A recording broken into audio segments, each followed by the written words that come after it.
And music becomes such an important vibration and way of accessing parts of the body, mind, and spirit that sometimes lectures don't, sometimes books don't.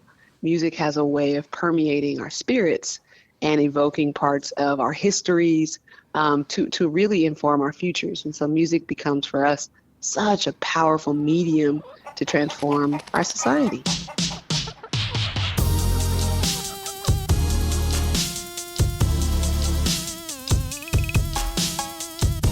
Welcome to HenHouse Unruffled, an audio companion to the beers of HenHouse Brewing Company.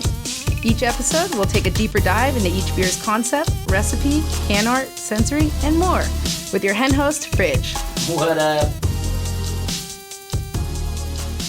What's up, Unruffled listeners? It's Fridge, your host for the HenHouse Unruffled podcast. And today, Bob, Sayre, and I are taking a look at some of the incredible bands that you can expect to see at the Freshtival on June 25th. We're going to be joined by Rafael, Bustamante, Sarria of La Gente, Cowboy Kyle, Martini of Down Dirty Shake, and Tiffani Marie of ARTELIA Green and the Bandanas. We're going to be talking with these individuals about their band's origins, their sounds, their social impact, and what y'all can expect from them at the Freshtival. Without further ado, let's get it going.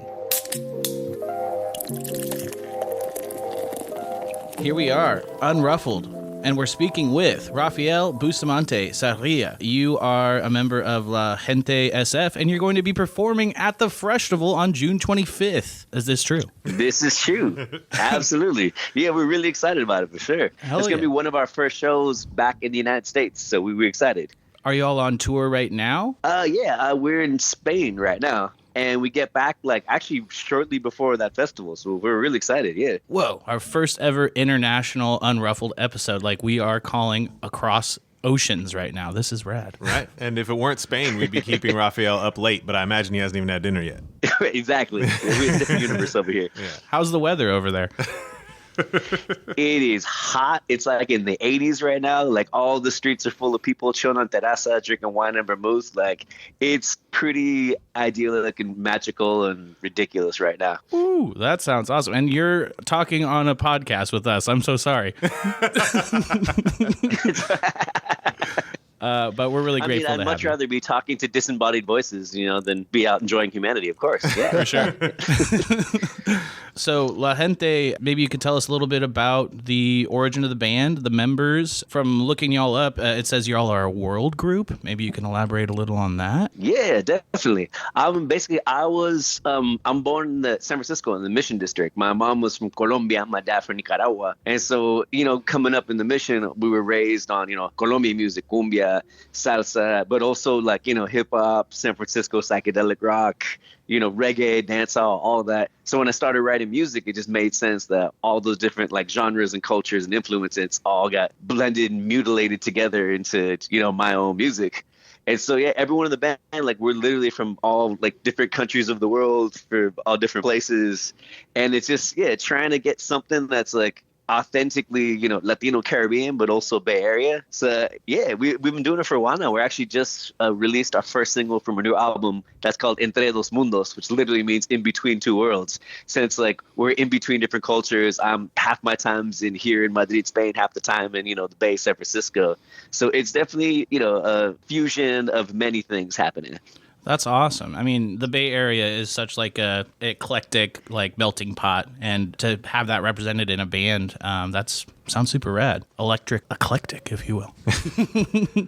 Yeah, definitely. What years are we talking about you coming up in the Mission? My prime time was 80s, 90s back then. So when things were definitely a lot rougher over there, and I kind of bounced back and forth between there and the East Bay, in Oakland. And most summers, my family would just put me on a plane and send me back to Colombia and Nicaragua to make sure I stayed in touch with my roots and I know what's up. That's awesome. And that's an extraordinary time for local music to be, a young and a teenager in the 90s in the Bay right there. Yeah, most definitely. I mean, we were coming up, there was, that's kind of when there was, kind of the ska boom, which has got this umbrella term for anything that was reggae, dance hall, punk rock was all blowing up at that time.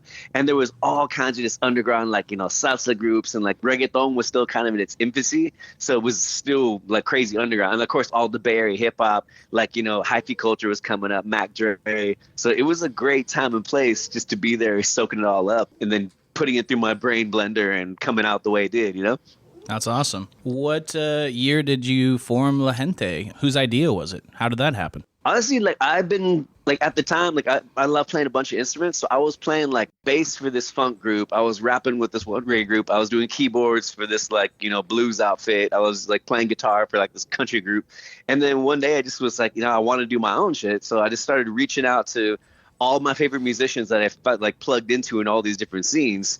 And then we just like had a jam session. We were in actually Richmond, California at the time. And so, I mean, so the earliest version, like it wasn't even La Gente. It was called The People. That was like back in like 2002. But nice. I feel like what is now La Gente, like close to the idea, it didn't really start, I'd say, till like 2008. It's when I really started leaning more into like my Colombian roots, like really digging deep into the cumbia, champeta, vallenato, salsa, and all that. Yeah, I mean, as we get older, you know, the heritage stuff starts to matter more and more, and you know, you want to get in touch with your ancestors, and what better way than through the magic of music? That's super sick. Yeah, absolutely. I mean, definitely, because you know, there's a lot of, you know, first generation immigrants. And a lot of them, like, you know, they forget their language. They're disconnected from their culture. And they're like, oh, I'm just American now. It's, you know, and just they jump into the assimilation fucking, you know. For me, it was always really, really important to stay in contact, especially since that's what, you know, like the mission's really proud of its Latino identity. And my family really instilled that to me. So, like, especially spending a lot of time and playing shows in Colombia specifically and seeing the live cumbia going 24 hours in the streets, going to the champeta parties and seeing everybody knowing all the moves and doing the guitar sucus. Like, I know it inspired me that I realized I have something that I feel that I have a particular fusion that I've never really heard before. Because, you know, there's plenty of cumbia groups, there's plenty of hip hop groups, plenty of rock groups, but I hadn't heard anyone quite, you know, splice it together the way I wanted to. So, I think it's working out. Absolutely, man. Bringing your own sound to the people. That's what it's all about. With that, what would you say are like your most major influences, given that you're trying to do something, trying to make a sound you hadn't quite heard before?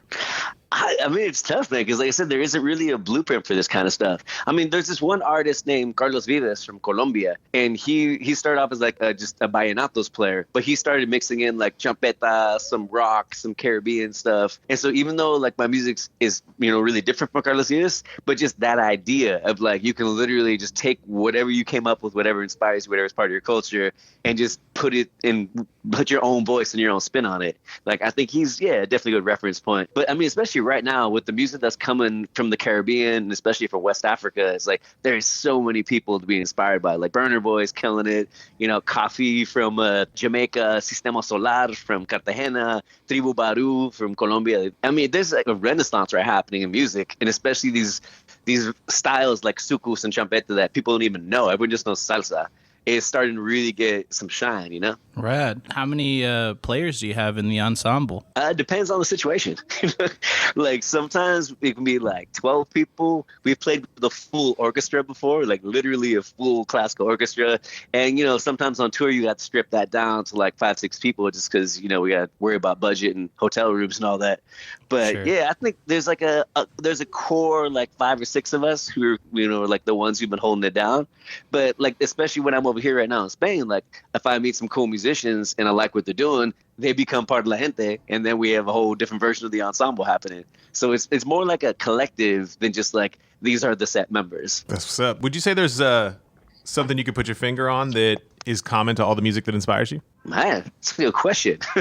Yeah, that's something to think about. It's kind of hard to find like a thread that makes sense. At first I was going to say like, you know, music that's like rooted in like, you know, old culture of my generations. But then again, hip hop is like a huge part of what we do. And, you know, that's like going back to the 70s, you know, mm-hmm. And even like, you know, that champeta from Colombia, even though it's rooted in like West African music, it's still a relatively young form of music. So I guess most of it comes from like a counterculture place of like others, like, you know, cumbia, or whether it be reggae, whether it be hip hop, whether it be punk rock. It seems to be like the voices of communities that are underrepresented that have to kind of create their own spirit and voice and sound and flavor to make themselves, you know, be heard and acknowledged. So I think, I guess the sounds of underrepresented people make a noise. Sort of like taking control of your own culture and, you know, appreciating the roots from where you came from musically. Yeah, definitely. Speaking of roots, the first thing that I read when I started my day today, I was like, I want to listen to some La Gente while I'm getting up and starting my day. So I, know what you're talking about, have something to talk about with you. And I was hit with this beautiful quote. Your ancestors outnumber your fears. Embrace your power. You have generations of momentum behind you. Thank you for helping me start my day. But where did that come from? I love that. Right on. I appreciate that. Yeah. I definitely, when I first started music, I was really into poetry and of course hip hop, which is just, rhythmic poetry as far as I'm concerned. Yeah. And I was writing a bunch of poems about that idea that I just was imagining all the different people, the generations. I'm completely mixed. I'm Latino, Nicaraguan. So I have, Native American ancestry. I have Lebanese ancestry, a West African ancestry, and I got Catalan and Basque ancestry. So I just was imagining all the different generations and mothers and fathers and brothers that have all built up and all the struggles through colonization, through slavery, through all of that. They just built up to this moment now for me to be able to be who I am and make the music I want to do. And that's true of every single person on earth. You have these legends of millions of people that all built up to the experience that is you. And so I'm just trying to articulate that in such a way where people realize we all are blessed. We're gifted. We have so much momentum building us where we are now. So we can't, waste a moment of that. We can't, sit on this. Yeah. Absolutely. It's all been building to this point. What would you say Absolutely, yeah. What would you say the most recent piece of music that's really inspired you was? Honestly, there's this group here from Galicia. That's the northeast of Spain. They're called Bayuca. And they take traditional Gallego music, which if you listen to it, it sounds like the folkloric, Spanish music, which has really strong African roots and from the Moors as well. But they're also where the original Celts came from. So they're called Ibero-Celts. So if you listen to music, it's electronic, folkloric, North African Celtic music. It is this funk. I seen them live here in Madrid. I was lucky enough to connect with a couple of the band members, and it's just the same thing. I love the fact that you can feel all the different sounds of all these different ancestors just kind of tumbling together and creating this modern electronic funky aggressive sound. So I think for me, my playlist has been Bayuca, Burner Boy has been on repeat in my house. Awesome, man. Can you tell us a little bit about your new single that's out right now? I'm on your website looking up Lotus Hotel. Is that relatively new? It's kind of relatively new and really old at the same time. Nice. Basically, it's actually I think the second or third song I ever wrote. I was 16 with my little high school bands, and I wrote a version of this song. And it's kind of one of the songs that I kept kind of bringing it to every project I was in, and it kept kind of morphing. But usually it was this 20-minute, just jams, And at one point I just stopped playing. I got tired of it. And I was just chilling at this house party in the Mission, and I wanted to play something more intimate, not like hip hop or cumbia. And so I started playing that song, except I started doing it in a salsa rhythm. And then I started just making up, freestyling some lyrics with a salsa thing, and it started going and people was feeling it. Ooh. So when I brought it back to the band, I was like, hey man, I know we always do this aggressive. Let's do this kind of R&B ballad / salsa thing. And we tried it live, and immediately people turned onto it. And when we were touring through Mexico, we hadn't even finished arranging, writing the song. We were just basically jamming off this idea. And everyone was like, play that brujeria song, play that brujeria song. So we realized that it's worth sitting down with. So we sat down and we spent a lot of time putting all the pieces together, and we changed it 17 different times. And we're really, really proud of how it came out. That's awesome. And the music video, we were able to film it in Colombia and Morocco and Mexico and here in Spain and Toledo and in San Francisco. So it kind of, going back to what I was saying before, the fusing of cultures and influences, you can physically see it in the video, as well as in it's in English, it's in Spanish, you hear R&B, you hear hip hop, there's a salsa rhythm behind it. It's all messed up, man. That's awesome. Did you film it internally, somebody in the band filmed it, or did you work with a filmmaker to make it? I collaborated with 7 different videographers. Whoa. Yeah, my lady Jessica, she's an amateur videographer, and she got real good real quick. Because basically we were in lockdown, and when the pandemic hit San Francisco, so I just jumped ship and went to Colombia. And while I was there, I just linked up with my cousin who happened to have his friend who's like a drone pilot happened to be there. And he's like, let's go all over Cartagena and just, we can't do anything. Let's just film and play music. And so every time I would travel and go somewhere else, I would just keep filming pieces of stuff and like meeting up with different, musicians and artists, and also just piecing together a lot of live footage that we've filmed over the years of us like doing festivals and on tour. And I just spent hours and hours and hours piecing it all together. That's awesome. I'm also looking at the artwork by Odell Hussey. That looks super sick too. It's kind of what you're talking about, like a blend of all the different places on the cover there. Yeah. Odell Hussey, he's an amazing artist. He actually was like our main photographer for years. Like he did, our band photos, our portraits, like half what you see on the website's his artwork. But also when pandemic happened, he started doing these psychedelic like collage kind of works. And when I saw that, like I had this idea of like the skyline of Cartagena and the skyline of San Francisco somehow fused together with like playing music in the middle of it. And so I talked to Odell and he's like, send me some photos, send me some pics, let's just do it. And I was in Colombia at the time and he was in San Francisco, and we were just sending like drafts back and forth until he came up with that. And it's literally like exactly how I imagined it. It's crazy. That's so sick. Like I love the like fireworks in the like sunset. It's beautiful. Oh, that's it. Yeah. I mean, he's a super talented dude. That's one great thing I got to say about being in this, this post-apocalyptic 2022, that like all of this work is happening across different countries. Like, the artwork happened in San Francisco. We recorded, the video of Morocco. I was tracking guitar when I was in Colombia, and now I'm in Spain, like mixing vocals. Like that's one good. I mean, this technology, it's, robbing us of our humanity and going to be the end of us. But at least have some great artists happening in the meantime, Absolutely. There's always a silver lining.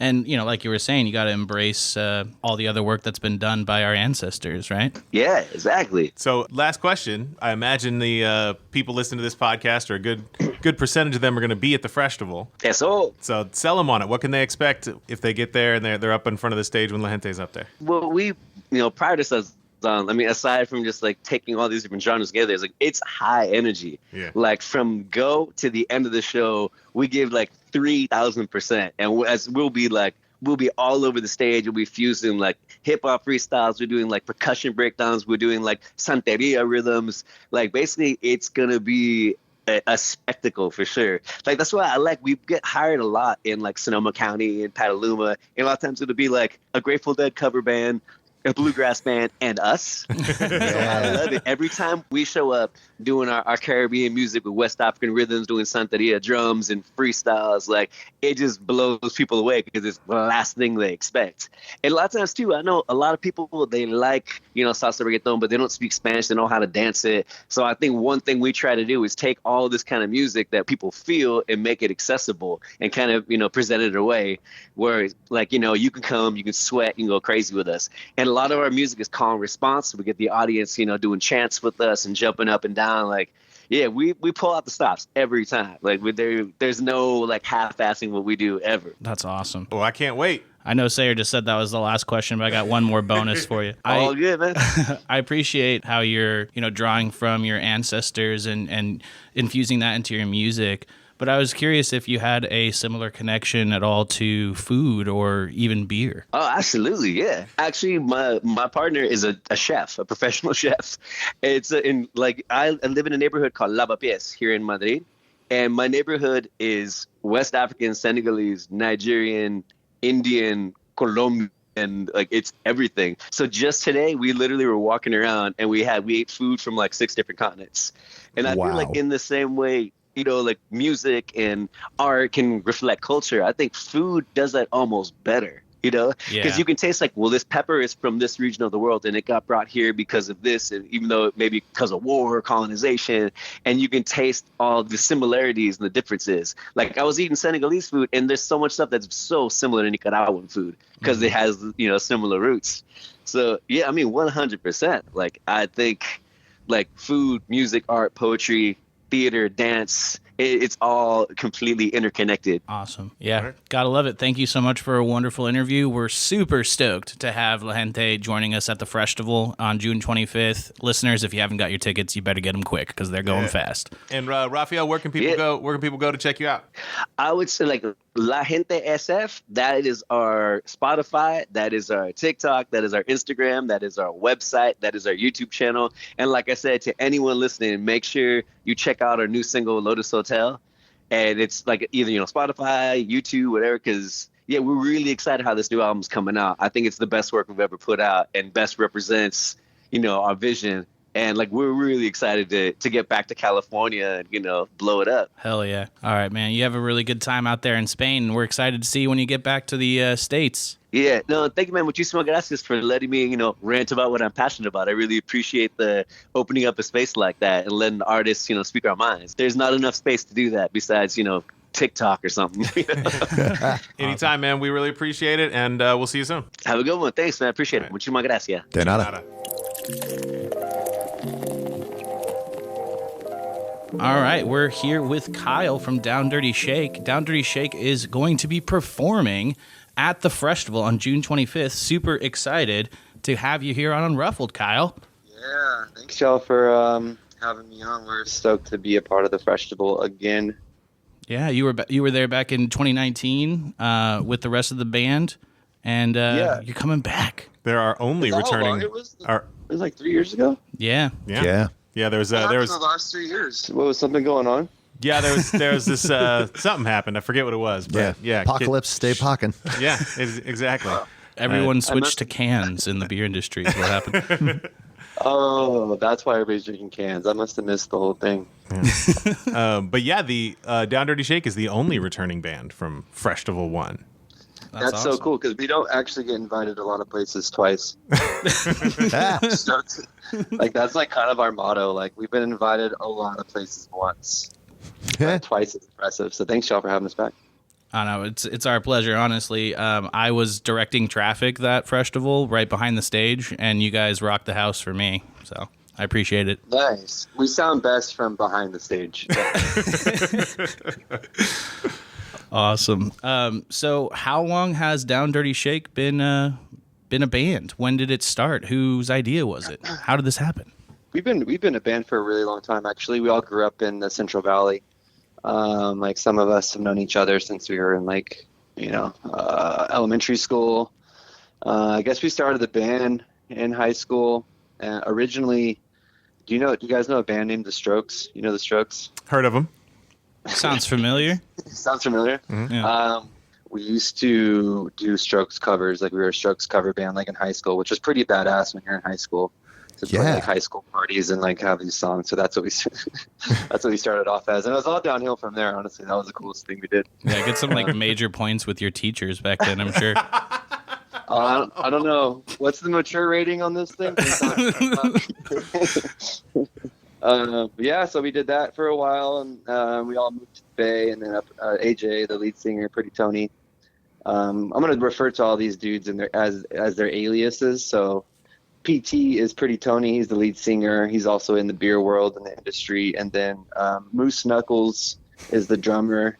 And you can imagine why we call him Moose Knuckles. And then we have T-Bone, who's the bass player, and then I go by Cowboy Kyle. And I go by Cowboy Kyle because they know me so well from like elementary school that they saw my mom dress me up as a cowboy for fucking picture day. And they would, like, damn, it's stuck, huh? They're just like, you're the fucking whitest person I've ever met in my life. Picture day. That is a similar origin story for Fridge. So I get you. I feel you, Cowboy Kyle. Pretty Tony, I on his work email, he's calling himself Turbo too. What's up with that? Yeah, I don't know about all that. Is that something? I don't know. It's something to do with the beer. I don't even drink beer, so y'all are weird. Yeah, Pretty Tony is definitely a known commodity around these parts. Mm-hmm. Absolutely. Yeah, been around the tasting rooms. Is it the hair? Like, does everybody remember him because of his hair? It helps for sure. You know, it's like his personality. That plus how damn charming he is. He is. He's honestly one of the most charming, good-looking, solid dudes I've ever met in my life. He's like my best friend. That's awesome. That's sweet.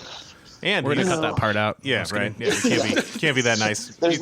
There's no gossip here. There's no juice. Where's the fire? Yeah, it's boring. He's also, of course, connection to a literal world-class light lager made around the corner from our brewery, which comes in very handy for us. Mm-hmm. Wow. Was it you guys talking about Trimmer? Is that right? Exactly. Yeah. Yeah. Did they just win like best lager award in the American something? They did take a gold at the same GABF where we took a silver. So we're not better around here or anything like that. Are you peeing on their door handles and shit?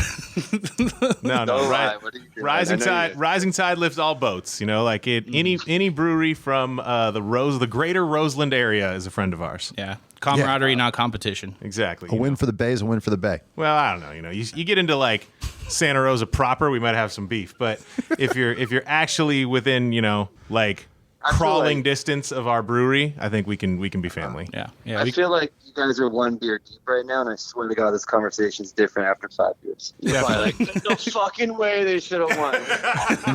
Fuck. Yeah, you caught us like right as we just opened our beers. You're right. Just opened a beer. You guys are all nice and polite right now.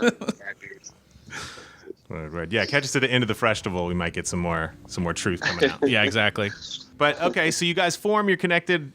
Playing Strokes covers in high school. How do we get from there to Caviar? Oh fuck. Yeah. So obviously we made it big, and we started writing songs about caviar. So we moved up to the Bay, to the North Bay. Played a lot of shows in SF and Oakland, and just toured a bit on the West Coast. Put out a couple albums, and we're kind of like been doing it for almost 10 years as a band, pretty much at this point. So. We've had a lot of lineup changes. We've had like probably over 20 people in the band throughout the course, but the prime members are the ones I named off, the ones with all the weird names there. We're like pretty much the core four. And we have people come in and sit in all the time and whatnot. But yeah, I mean, as far as the sound has obviously gone through a whole evolution from Strokes cover band to being more like sultry soul, like that Latino psych rock. So we transformed quite a bit. But I'm liking where we're at now. Yeah, I was gonna say it was a little surprising to hear you say that the Strokes were the inciting incident of the band, because what I've heard recently is definitely got a lot more psychedelic influence than I perhaps ignorantly associate with the Strokes. No, for sure. It's kind of like a lame thing to say, right? That we're a Strokes cover band. That doesn't like give me any street cred, right? I don't know. They certainly had a moment. Who am I talking to right now? I'm Sayre. Sayre, don't fuck with me. Like the Beatles were totally different after the acid. So I was gonna say. I mean, I was trying to hint. I was trying to hint that the intoxicants, the consumption practices may have shifted slightly from the high school days until now. I just missed it. My bad. Yeah, we have done a lot of acid. Right on. Well, yeah. I mean, pursuant to that, how much of the acid comes through in your music? You're boasting part 13th floor elevators, part Scott Walker. I actually don't know who Willie Dixon is, but part Willie Dixon as well. Yeah, Willie mad Dixon. I know who Scott Walker is. I mean, come on, I'm trying. Yeah, I don't even know who wrote that, honestly. I think that was like a review of us, so I don't know, Good for him. He knows some in referencing artists. Yeah, in referencing. Good job, dude. Willie Dixon's like blues artist. Yeah, I can see like blues inspiration. And then, Scott Walker, I have no idea how he got that. Maybe from AJ's like sultry, like deep voice. But, okay. I mean, I love Scott Walker, but that's not an influence at all. And then so no covers of Jackie. Elevators. Okay. Yeah, no covers of Jackie. Do you think that would go well at the festival? Yes, absolutely. That song you can just plop that song wherever, like the Freshtival, your own concert, Queen Elizabeth's funeral. I'm always here for that song. Bob's just looking into the future here. Yeah, I like that. Wait, did she die today? Oh, Jesus, dude! I'm on Do Not Disturb, man. I don't know. Yeah, she's like 96, right? Yeah, she's single. Like Yeah. No. Yeah. Oh, he died. Yeah. Yeah. Okay. You got a chance, Cowboy Kyle. You got a chance. Oh, dude, I don't know if I can do this interview now. Yeah, I got to get on a plane. Buckingham. I gotta go. So in the band, what is everyone's like main role? Does everyone like take turns like singing certain songs, like the Eagles or something? Well, first of all, I love the Eagles. Same. And fuck the Big Lebowski for fucking up their whole credit. Like, the Eagles are sick. I don't know why everybody thinks they're fucking cool when they say, "Oh, I feel great, Eagles." They don't know shit. 100%. Second, you obviously haven't done any research on who's singing here. Who am I talking to right now? Fridge. Fridge, you didn't watch any videos of us? You've seen us before. Yeah, I've seen you guys before, but I haven't heard all your songs. Remember I was behind the band last time I saw you guys play. And there's a lot of hair over the microphone, so you didn't know who was the one. Yeah, I mean, as you can't even tell who we are over here, how the hell am I supposed to know? That's a really good. You guys all sound the same. Thanks. Jeez. We thought we were all bringing our own unique voice to the podcast, but you just ruined that for us. Who am I talking to right now? This is Fridge.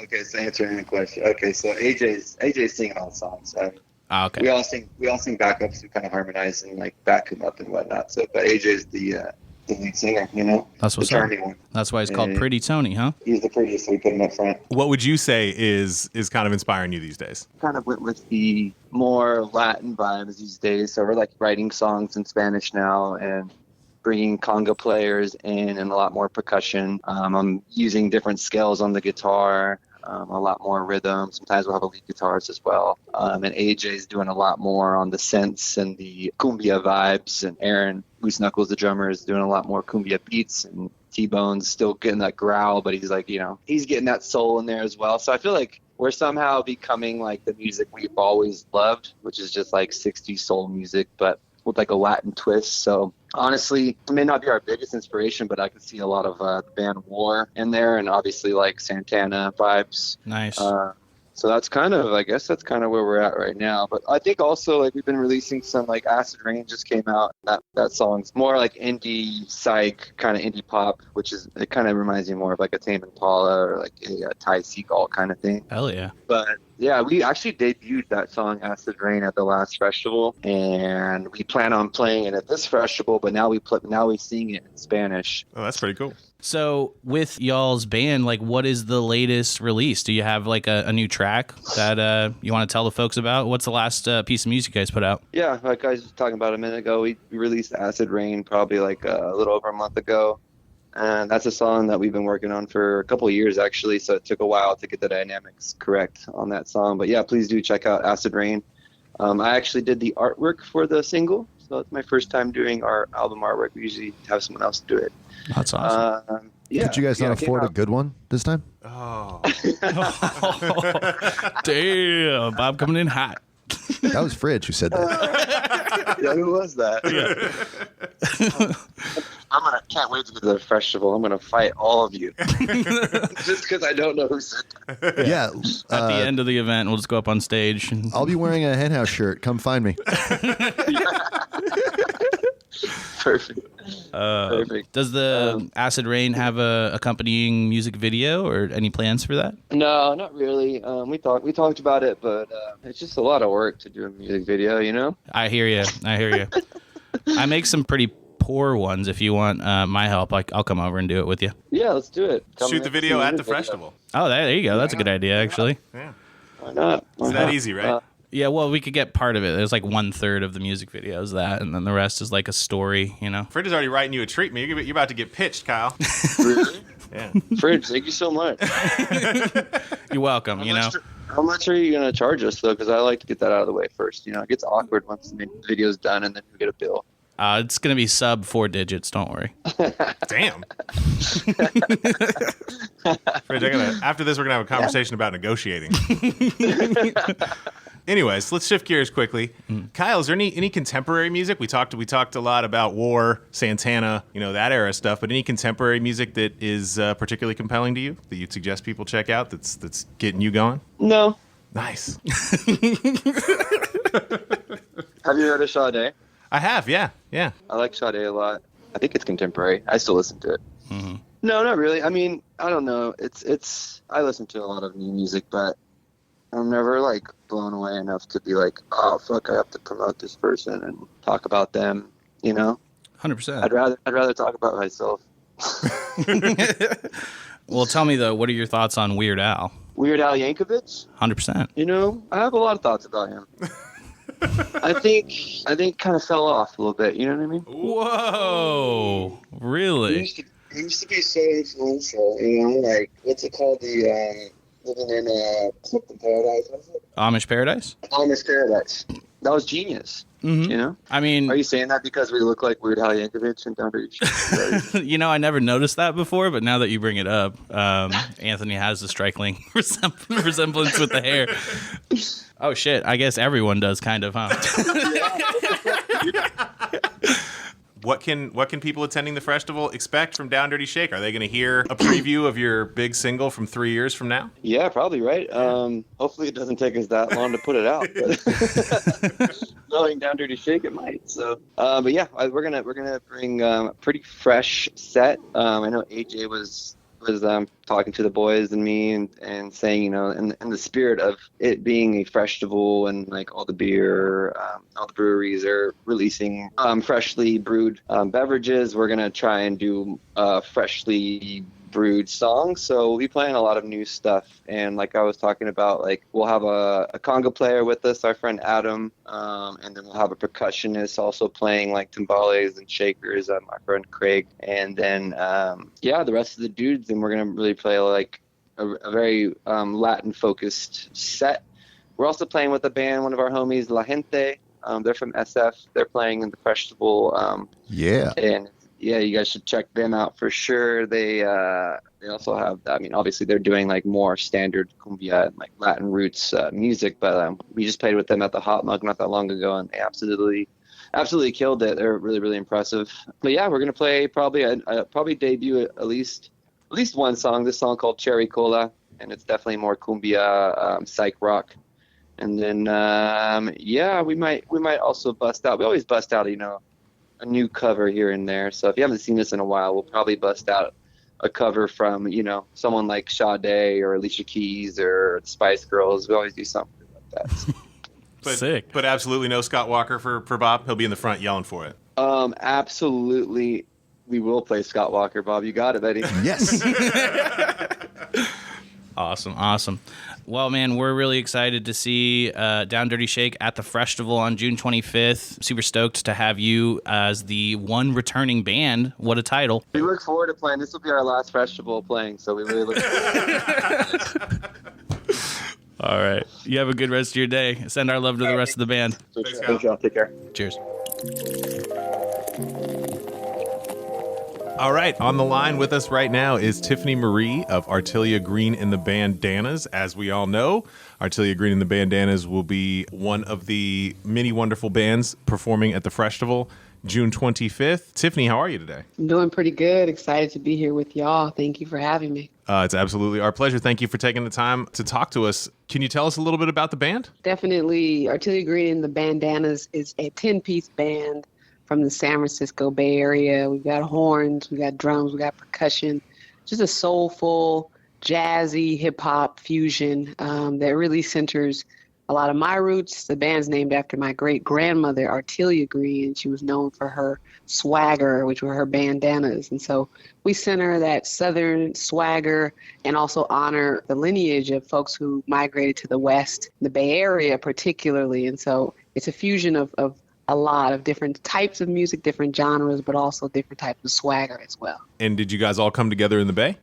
Yeah, most of us are from the Bay Area. A lot of our folks are from Oakland. I'm from San Francisco, Baby Hunters Point, San Francisco. And we met a few years ago, actually. We forged right before the pandemic. We had our first live album.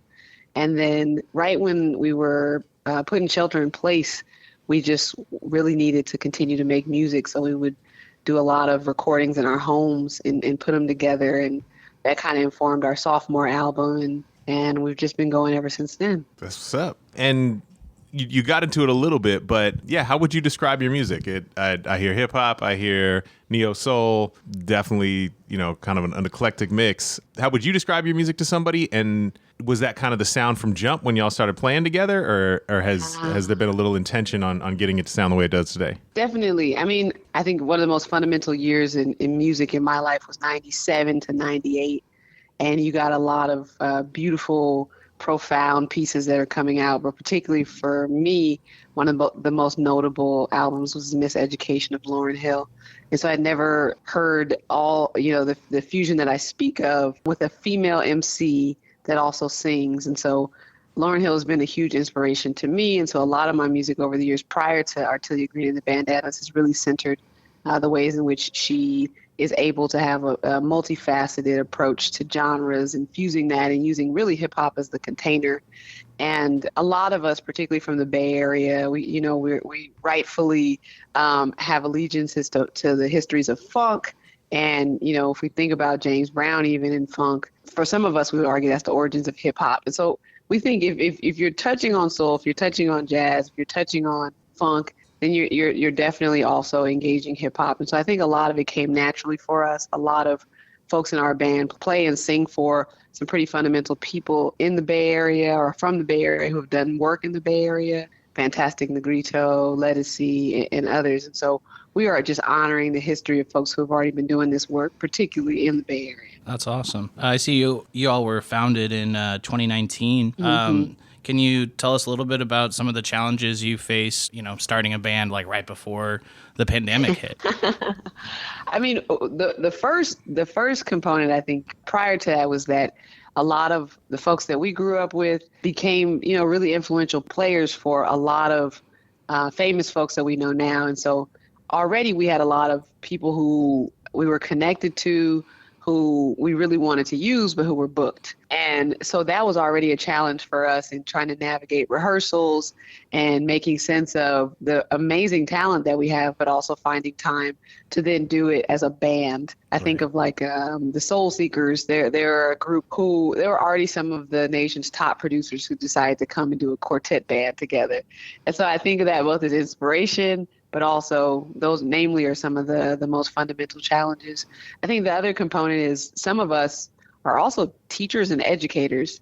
And I've been a teacher for 16 years, and others in our band, a lot of folks in our band, maybe at least 4 of us are also educators in schools. And so that also was a challenge to do what we love. Mm-hmm. And then also still centering young people in their education. So balancing that was particularly hard for a few of us. Totally. Where is it you're teaching? Well, I have, as of last year, transitioned out of K through 12, and I'm full-time. I'm a professor at San Jose State University. Awesome. Awesome. In what discipline? So I'm in teacher education and ethnic studies. Oh, that's fascinating. Miseducation to education.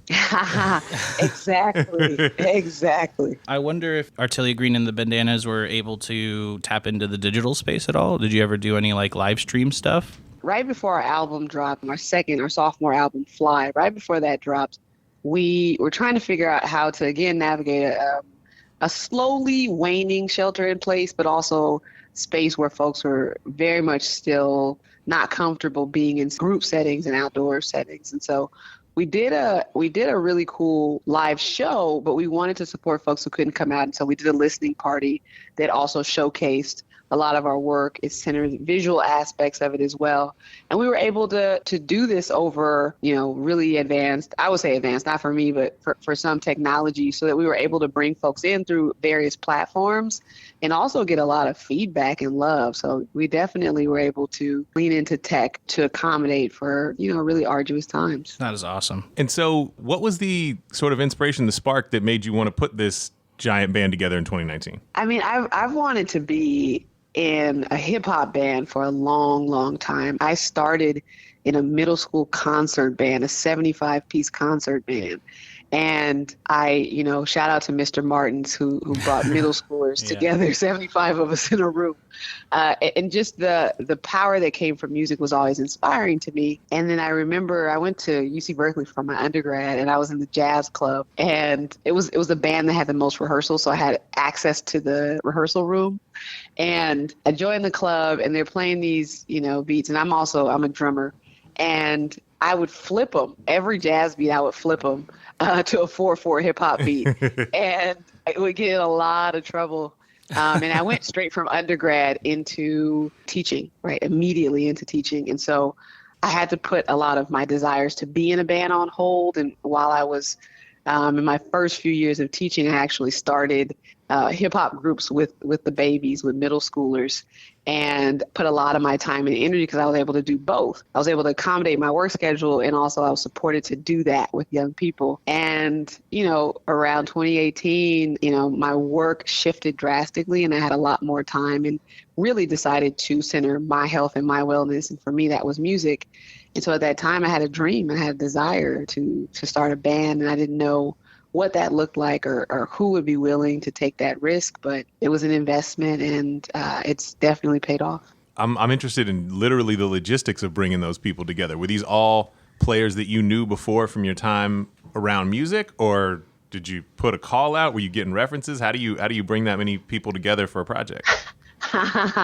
Yeah, so I was working through bass players first, and we had a party. My partner and I had a party at our house, and my partner introduced me to their friend, Jesse, who's our bass player. And, I'm throwing all these names at him. Do you know this person? Do you know this person? He said, no, but I love to play. And we went from there. I think Jesse and I met, and we started to organize our team, who we knew. And Jansen, who's on keys, I've known him from some work that I've done with our label now, Red Tone Records. And so we've been doing a lot of music for young people. And he also is a music teacher.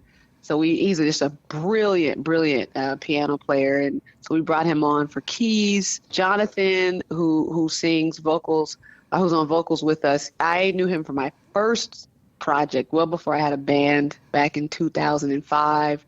And he was in, what state? He was in Texas at the time. And so we would actually fly him out for rehearsals because he has such a rare sound. Nosh, who's another vocalist, we were already in community with each other. Her partner and I were classmates in our graduate program, in our doc program. And then I think we just started to pull in people we knew. Jesse was like, you got to pull James Smalls, who's our drummer, who also plays for Fantastic Negrito. He was like, you got to pull in James. He's killing on the drums. The first time I heard him, I was like, we have to run with this dude. And James brought in Brian, who plays keys. And then we brought in Jeff. We brought in our horn section. And actually, the last person that we brought in was Milo, who's on guitar for us. And that was because right when we were beginning to record, the guitar player who we had got COVID. And so Milo initially was just a replacement. And, you hear that guitar and those riffs, you'll know. When somebody got Wally Pitts. He definitely became permanent. Right. Yeah. That's funny. I actually happened to meet Jesse Saturday night at the Christian Scott show in Oakland. Nice. And so you were saying you didn't know stuff, but I had the exact opposite. He had a Headhunters t-shirt on, and I was like, all right, this guy knows his shit. He didn't know the people I knew. He didn't know the people I knew. And he made challah, the Jewish ceremonial bread. Yo, my man can bake. That's what's up. It was delicious. Mazel tov. Hey. Yeah. Gang. I'm looking at the website, and I'm noticing that your band seems to be sort of socially minded. And I wondered if you could talk a little bit about that, what your aims are and hopes are with the power of your music. Definitely. Yeah, I mentioned Miseducation, and I think that was informative for me back in the day in thinking about how to use music as a platform for social change. And my first album, Exposed, it was a lens in surveilling really a lot of practices in churches.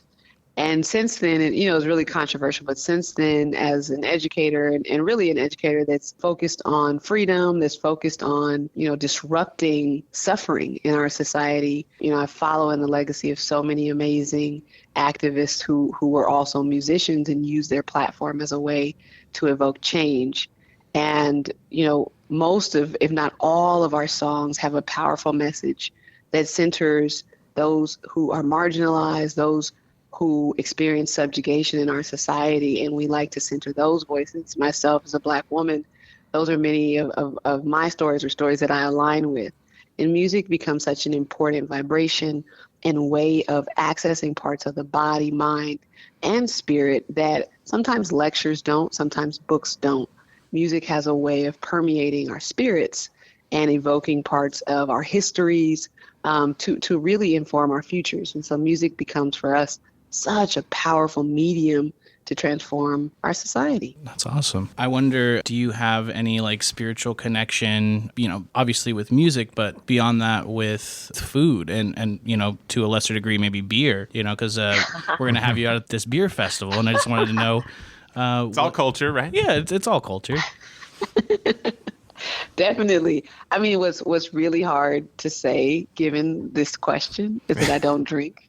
But what I do have a devastating and profound appreciation for is the art of brewing and the patience and power and intentionality that it takes. I also am in community with a lot of folks who I believe have or respect a high caliber of beer. And I think the opportunity to bring those folks around and to bring in our communities who do have this appreciation, who love the art of really drinking as a social process of bringing folks together to have a great time. I think we forget about the value and power of joy, the power of happiness as a healing tool and mechanism. And, from what I hear, if it's a good beer, it can support in that process. Awesome. Would you like a job in the HenHouse marketing department? Because that's better than anything I have ever written. Wow. Thank you. Indeed, I just learned I'm an artist. I know. My first reaction to that was like, wow, thank you for saying that. Just thank you. I'm usually like the most romantic about beer in a room of 50 people, even at like a brewing conference. I'm probably maybe the most romantic about it. But from someone who doesn't personally drink, you just described everything I feel even better and more deeply than me. Thank you for that. There it is. Of course, it's an honor. So if it is not beer for you personally, what does inspire you these days outside of music? Oh, great question. With Shelter in Place was given the opportunity, like so many of us, to slow down and gain a greater connection to what matters. And for me, that's been connection to the natural world. And I've been doing a lot of hiking, but not just hiking, but engagement and learning from the natural world around us, learning from the trees, from the moss, the insects, the dirt, and just, really centering our environments as teachers. And, I don't see the trees complaining, but I do see them resilient and firm amidst winds in ever-changing societies. And they've been here much longer than us. And so they embody a wisdom that we just won't be able to access. And so that's been really inspiring for me, learning from, like I said, the natural world and all the wisdom, thousands upon thousands of years that it has to teach us. And so how do you turn that into sound or music? Oh, man. I think a lot of the inspiration for our songs and even for this new album that we're working on has come really from my time in meditation and slowness, in nature. And just so ideas of, from our last album, Elevate Your Mind, that's strictly from our time in the natural world and being able to do just as the song says, or so much of this idea of flying and being able to both metacognitively disconnect from one's body to have a greater view and understanding of who we are and our purpose in the world, but also reconnecting. And so I see that the natural world and our immersion in it as I said, one of the most vital teachers that we have, but also changing entirely the frequency of the messages. While I think they're still very powerful and are attempting to evoke change, I think they're engaging, the stillness and powerful nature of water. They're engaging the flow and flexibility of branches and such. And so it's a different approach to really continue to attempt to transform our society. Beautiful. See, I think I've discovered why you don't drink. You don't need to. You can get to that. You get to that deeper stuff. Some of us need a little lubricant. I mean, honestly, your words are super vibrant and poignant and potent, and we appreciate you for coming on this podcast. Yeah, tell me. So I want to know what you're listening to, though. Like, what's the best thing you've heard lately? Oh, wow. I mean, I have, Corey Henry put out a live album during the pandemic, and I've been on that.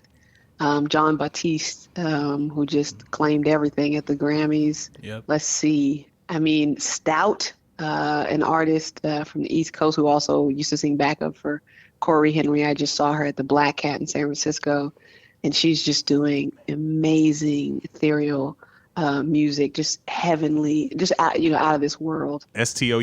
Yeah, Stout. She's amazing. I mean, this is a whole episode if we wanted it to be. Cool. We gotta get Stout in for a Stout collab. Yeah, I you mean, know? that, Obviously. Again, beer's always just right around the corner.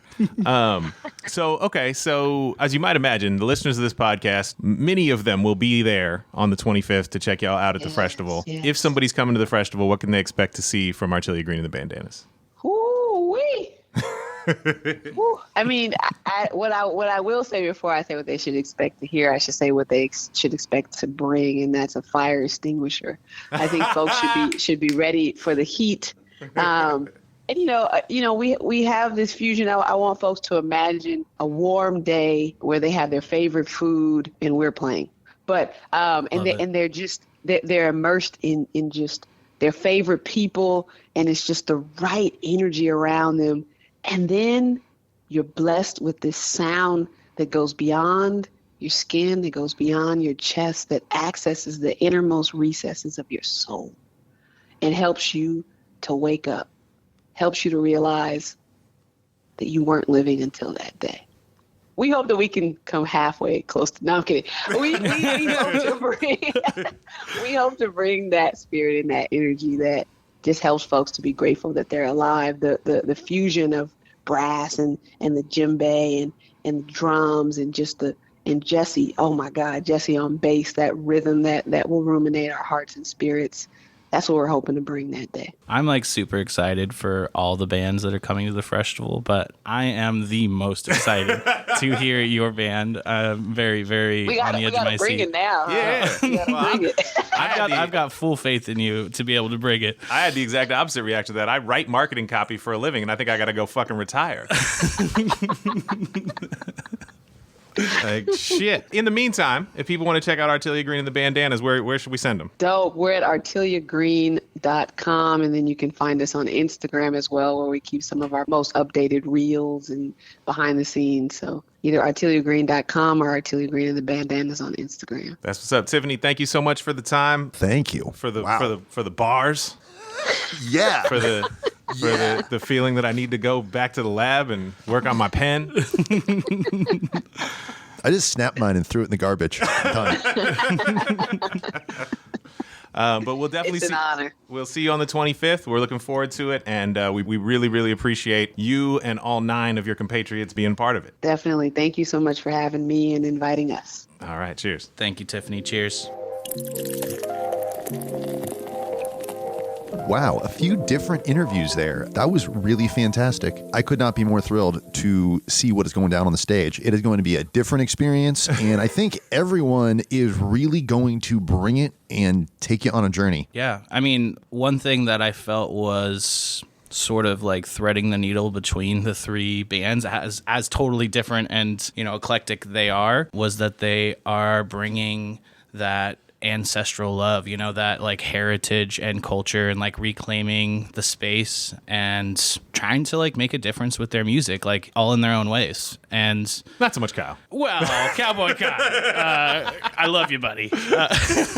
No, but I think, you're not making music of consequence if it's not attached to a cultural history. Yeah. Maybe you can be entirely original and focused entirely on the future, but music doesn't resonate unless it touches something that is already within the listener, right? So that's the like cultural heritage is essential. I mean, Kyle was giving us like big kind of Keith Moon energy. I think it was that is heritage, Yeah. Fair. Yeah. And they have a relationship with La Gente, so to have them like possibly do some like collabing on stage, I think that's what I was hearing as a potential, and I'm like really excited for that. Hell yeah. I think we can get a lot of people on stage with all 3 of these bands. Yeah. Mm-hmm. You go Keith Moon. You're not like Dylan Don't Look Back interview energy there too much. Like, Well, maybe. I was just thinking about a thing where like no one was supposed to make eye contact with Keith Moon if you were interviewing him. He'd like, I felt like I was in an Eric Andre interview for a minute there on that one. Yeah, that was big Eric Andre energy, which was also, fantastic. Like, artists reflecting society's absurdity right back in its own face. Like, I love that. Word. But yeah, I'm really excited, man. Let me approach this in a different way. How diplomatic do I want to be in asking this question? You guys ever enjoyed the music at a beer festival before? Oh, yes and no. I enjoy the ritual of it. You know, I'd love to see a really great cover band, like high energy, just like literally just playing the hits because they're a cover band. Yeah. And that's what cover bands are about. That's fun. And they can bring people together and you get those, oh, this is my jam moment, you know, when those opening chords or that first riff hits from something. But I'm excited to like take a break and have a beer and like possibly fall in love with any of these bands that are playing this time. Like it's going to be really cool. And they're also like these like big groups doing big, fun, high energy music is going to set like a great fast, like festival energy level. Yeah. So I didn't ask that to shit on every band that's ever played at a beer festival. Not the least. Right. I asked that because it's an incredibly hard gig. Yeah. Right? Like people are all there for something else, right? There's the joke about the attention is divided. Yeah, there's the joke about the food in museums and the art in restaurants. Right. Right? Like, because it's not what their primary thing they're thinking about, right? So it's like, how do you find something worth trying to turn people onto? We do have this huge platform in the actual event itself, plus all the marketing we're going to do for the event. We're going to point it at bands. I want to point it at bands that are doing some dope shit. Right. But at the same time, the main reason people are walking through that door is to drink 150 to 160 brewery fresh beers in perfect condition, right? Mm-hmm. But the hope is, and this will be what will make the festival successful or not for me, is whether everything we're adding to it, whether it's Soko Market, whether it's the Art of Freshness Gallery, whether it's these amazing bands on the stage, whether it's us doing something on a podcast stage, doesn't distract from or get completely ignored because of the main focus. It hopefully feels complimentary. So like you're saying, Bob, like you're, 7-8 little beer shots in, you're starting to feel it, and then you hear something and you wander over the stage and you see an artist like Rafael. Like, hopefully you'll just be like, whoa, this is fucking dope. I'm gonna like hang out here till this glass is empty, and I mean, I don't even think it's fair to say a prediction. I think it's fair to say that people will be boogieing down. People will be freaking dancing their butts off at this festival, which you don't often see at beer festivals. Well, so that's what I was gonna say, is that the last festival, as great as the bands were, I do remember this moment when the bands were done, and I think we were supposed to stop serving, and Gabriel just jumped on the turntables and played Gay Area, the first song off that E40 album, and that was the hottest moment, and people like couldn't get beer anymore. Mm-hmm. It was just like a full-on dance party for 15 minutes. And it was beautiful. Yeah, and that was like incredibly cool. I've seen a few other things too, like I remember a Crowns and Hops event with Temescal. And actually, I think this was something Diggs might have put together. Diggs, who will also be at the festival, slanging Diggy Dogs. Nice. But there was just a DJ moment kind of after all the beer festivities, things had loosened up, and there were electric sliding on the Temescal fucking beer garden, right? That's awesome. And I was just like, just like candy, and it was this really cool moment where like the joy crescendo, right? Like people just like That's a good name right there. The double IPA of Joy Delivery System is Joy Crescendo. Joy Crescendo. Send it. But crescendo it. Sorry. Crescendo it? Crescendo it. There. That's what I tried to say. Word. Yeah, I mean, that's what we're hoping for, right? And so you're like, you've eaten some Camacho's barbecue. You've tasted like beer from your favorite breweries, plus probably like 6 or 7 new ones that we're going to introduce you to. I'm thrilled to say Narrative Fermentations, one of the like up and comers from the South Bay, just joined today. So I know like even if you're hella plugged in, you're going to get introduced to some breweries you've never had. Hopefully you're going to get to drink some beer in brewery fresh condition that's never been available to you in brewery fresh condition. So my hope is that it all adds and doesn't feel hella incongruent. Yeah. That's like our challenge in producing the thing. I mean, the beer industry is fluid. It's always, getting new partners. And honestly, like there's a barrier now with like people who have gas guzzler vehicles. Like I can't drive as far on my day off anymore to go out and check out a new brewery. Hell no. Bring it to me at a fest. And that is going to be an awesome way for people to make connections with brands in their neighborhoods, in their Greater Bay areas, or wherever they're from. Yeah, like even the Greater Bay Area. Like we do have some breweries coming from San Diego, LA, Portland, like a little further out. But I haven't done like a brewery hopping day in the South Bay. Mm-hmm. I probably should. Totally. But like I haven't done that. There's probably like new breweries in the city I haven't checked out. It just is the density of the scene has changed that, right? Like where before like part of my job was to know about every single brewery. Right. Like that's not possible anymore. I know we have this dope network. We've got all the youngs that work for us now. Are bouncing around and looking at you, Axel. Oh, dude, I got a big list from Axel. I got a great list from Ricardo. People have been passing around those Machine Head beers. That's all Bobby Tall, who used to brew down in that area. And there's another brewery, Crow and Wolf, from that area that's going to come as well. So yeah, it should be really cool. And I'm really proud of this band lineup. If anything, I think we'll be in the position several years from now when a couple of these bands are really cracking and be like, oh yeah, they played the Freshtival in 22. Yeah. No big deal. Hopefully they'll come back again in perpetuity for us. Yesterday's price is not today's price. Uh-oh. Yeah. I respect that. But also, even if you are familiar with a brand, they might surprise you. They might bring something that you didn't expect. You might see their beer in a way that you've never had it before at the Freshtival specifically. Definitely. That happened to me last Freshtival. But even the breweries that you know about are the ones like, oh, I know that brewery. Like, we're all doing pretty crazy stuff right now in the industry, and things are changing all the time. So, check in at the Freshtival and try some beers from people you know, some people you don't, and just have a good time. And dance your booty off on the dance floor because there's going to be some sick-ass music at this event. Yeah, I'm really excited for all of, obviously, La Gente and Down Dirty Shake know each other, but I want everybody who's playing at the Freshtival to meet and to catch each other's sets, and maybe we can get some synergy going, and maybe some of these folks would like to collab with themselves. Apparently you can collaborate in a way that doesn't involve making a beer, I've heard. But why would you? But yeah. Can we make a beer around their collaboration? We can totally do that. I mean, and hopefully too, I guess I have to say it more than I think.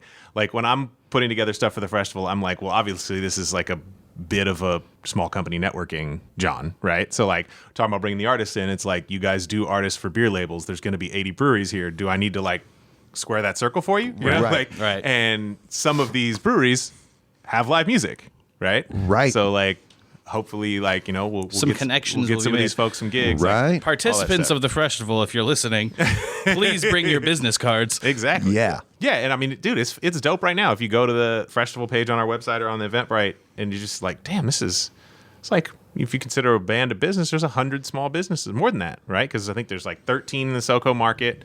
There's 70 breweries already listed up there. It's going to be 80. There's 5 food trucks. Wow. There's, so it's a bunch, and nary a venture capital firm amongst them. Right. It's all independent hustle on there. And, I think one of the things that Mercedes, when she was talking to us about what inspired SoCo Market, is that it's competition, but really if we're not in that VC corporate, hyper corporate world, we are all working together to take market share from them. Absolutely. True.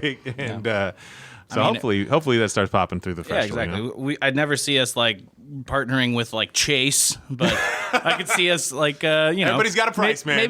Maybe RCU one day. I don't know. Everybody's got a price. They're Mr. cool Chase, there. Mr. Chase, get at me. The price is high, but there is a price. Mr. Chase. It starts by forgiving my credit card debt. I'm ignorant. Is there a Mr. Chase? I mean, there probably was once. Right? Yeah. At one point. Yeah. I wouldn't Google them. I definitely Probably won't. gets dark. Yeah. 100%. But y'all, you should Google some of these bands that we just talked to and check out their pages, because they are all extremely incredible performers, and their websites are dope and their social medias are dope. So follow them, get to know them before you get to really know them at the Freshtival on June 25th. That's right. And I believe every band that we've talked to today is up on the streaming service of your choice. The one band we didn't speak to today is our own Derek Nielsen's Bad Thoughts. Yeah. You can holler at them on Bandcamp. All that stuff is linked on the Freshtival pages too. So, And hey, go to a record store, maybe. See if maybe they got music inside for sale. Maybe go to the next record store. Yeah, we know of a good one. Yeah. The old Yeah. Next Record Yeah. Store. Yeah. Support some folks. Honestly, super stoked on this podcast today. The folks were bringing it, and gotta say, we did pretty good too, gentlemen. hey, thanks. Absolutely. Yeah.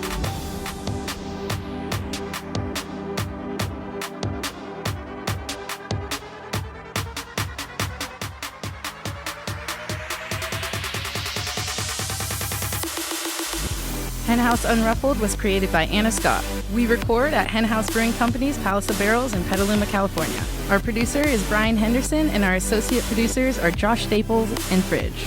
The music you've been listening to was written and performed by our San Francisco account rep McLean from his album Speechless and Speechless 2, which you can find on Apple Music, Spotify, Tidal, and anywhere one finds dope music. If you have a question or comment about this or any episode of HenHouse Unruffled, please let us know by calling 707-347-9425 to leave a message. You can also send an email to podcast@henhousebrewing.com. For more information, visit www.henhousebrewing.com or stop by one of our Bay Area tasting rooms. The voice you've been listening to is Imani Russell Black. Please listen and drink responsibly.